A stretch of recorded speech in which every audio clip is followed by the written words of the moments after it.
and everyone, you've focused on book value per share growth over a 5-year period. You know, historically, your compensation is set by that, and total shareholder return, which I applaud, by the way. But Tom, you've said publicly, and I believe written, that due to the acquisitions and changes over the years, that book values become less of a meaningful measure. So could you talk to us about how you think about valuing Markel today? I mean, I see the insurance business, the Markel Ventures business, and then the two interesting things you're doing in insurance, which you call other, and talk about, you know, how should we think about the value of Markel? I'm going to sit down to write down the answer. Thank you. Okay, well, thank you. Thank you so much. It's an important topic. It's something that has been talked about in our own boardroom, and you know, Richie and Jeremy and I have all talked about this over the last several years. So a couple of things. One, I was very grateful this year and thankful when I received the Berkshire annual report, and he started off with why book value does not comprehensively describe the progress at Berkshire these days. I've been saying that for a couple of years now, so it's nice to have my big brother Warren say it as well, because there's, amazingly enough, there's a lot of people in life who pay more attention to what he says than what I say. So I'm very grateful that he said that. And I think his explanation and analysis for that is exactly right. Within the context of the Markel annual report, if you read the shareholders' letter, I'm pretty sure, I was the guy who wrote it, so I should know this for a fact, and I'm going to guess, and I'm sure I'll be fact-checked and proven wrong, but I don't think in the body of the letter I talked about book value at all. I talked about a lot of financial metrics, but I did not use that. So that omission in and of itself is, you know, like the Sherlock Holmes dog that did not bark. So for financial businesses, and our insurance business is a financial business, and book value does do a good job of describing the classic insurance component of our business. But the change in Markel over the last 10 years and last 5 years at an accelerating pace is we have businesses other than insurance within our operation. Now, as an example, I think Taylor had mentioned we shifted from the Hilton to the Marriott, and he tipped the hat that, you know, we're Marriott shareholders. We have been for a long time. Well, he's exactly right. And if you look at the Marriott Corporation financial statement, what you'll see, and I don't know this for a fact in my head right now. I know it was true before the Starwood deal, and you know that introduces some accounting machinations. But I'm highly confident this was a true statement before the Starwood deal, and it will be increasingly true as time goes by for Marriott. The book value of Marriott is negative, and it's been declining. Well, good gracious, if you looked at a financial business and you saw the book value go down and you saw it go into negative territory and get more negative, the conclusion you would draw is they're broke. But they're not. They're doing great. And it's because that's a business that doesn't require much capital. And the way you should think about valuing Marriott is you should think about the cash flow being produced. And it does not require much capital to produce the cash flow they have. This facility that we have is probably owned by somebody other than Marriott. What Marriott has is the management contract, the reservation system, which requires very little capital. And what Marriott does with the cash that they generate, because they don't have to reinvest it in physical, tangible facilities, is they buy back stock.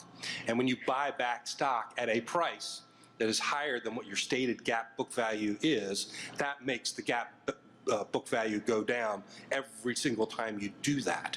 You know, and we're at the stage at Markel where we have a number of non-financial businesses, which to some degree are like what Marriott is. So it's an income statement business, something that produces cash flow and doesn't require much capital. And the way I would value that is I would make an estimate of what the cash flows are going to be, and I would apply a market multiple to it. And so I think that the stock market in the long run is pretty efficient, and it gets that. And over the last several years, the divergence between the market price of Markel and the book value has widened I would suspect that would continue to be the case. And insurance-linked securities is somewhat of a hybrid because it has the word insurance in it, but the valuation mechanism is really more like the way you would think about our ventures business, i.e. a multiple of the cash flow. Now, to recognize that and make sure that we are aligned as managers of the business that you owned, we did make a change in our incentive compensation system this past year, where the first step was Richie and I, half of our compensation is now no longer based on just the 5-year compound growth in book value, but also the 5-year total shareholder return. So what you make as a shareholder, point to point over 5 years by owning the stock, is half of our compensation. And Jeremy joined the party in that, so we're a crawl, walk, run company in many ways. This was a heavy-duty boardroom discussion of making this particular change. So at first they made it for Richie and me. We included Jeremy, and I think it'll spread to people in the organization who are tied to things other than the insurance business. It would make sense to have a different mechanism than just book value. And then the last thing I'll say about this before offering the mic is well, how about this? And this speaks to the muddiness and the fact that you need to make judgments about things. So think about Progressive, which Buffett and Munger talked a lot about in the meeting yesterday. Progressive is an insurance company in every form and facet and way that you could possibly think about it. But Progressive has sold at a high multiple to its book value forever, for a long time. Well, why is that?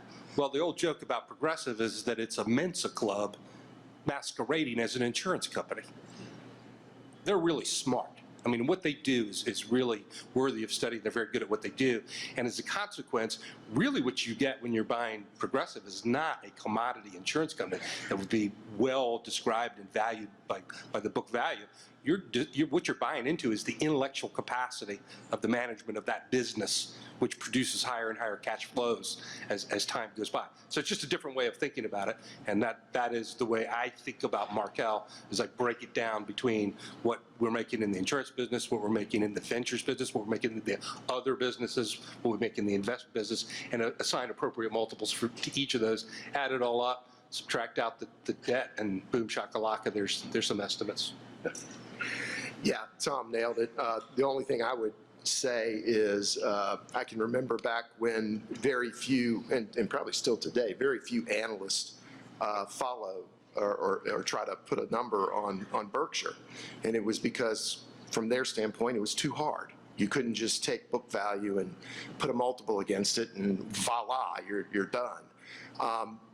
We very proudly have tried to emulate a lot of the things that Berkshire has done. And as the businesses that can't be valued off of multiple of book, as they become a bigger and bigger piece of Markel, it requires kind of a sum of the parts analysis to really dig in and understand the value of Markel. And I know the people in this room are smart enough to do that. We'll have no issue putting that math together. I think it's important enough that I'll add a few thoughts to that too. I think Tom and Richie really covered it, but it's also the case as we think about businesses moving forward, I think it's going to be quite common that you actually aspire to find businesses with intangibles. And so we do have this aspect of a significant portion of our balance sheet is held at fair value. That's really that historic insurance side. But these other businesses, these non-insurance businesses, they're not held at fair value. And all of a sudden, that is going to generate this decoupling to book value. And oddly enough, right, we record a lot of intangible assets, and we amortize those off, and we never get to write up the value of these beautiful businesses that we own. They're generating the cash flow that Tom references. So, hang in there, and we're going to continue to tell that story, and you'll see that in the financials. And I think this room is as Richie alluded to, intelligent enough to follow that story. It's baked in, embedded, I think, in the stock price. But I just think from an acquisition standpoint, you'll continue to see us aspire to look at businesses where the intangibles are really what drives the value proposition of those businesses.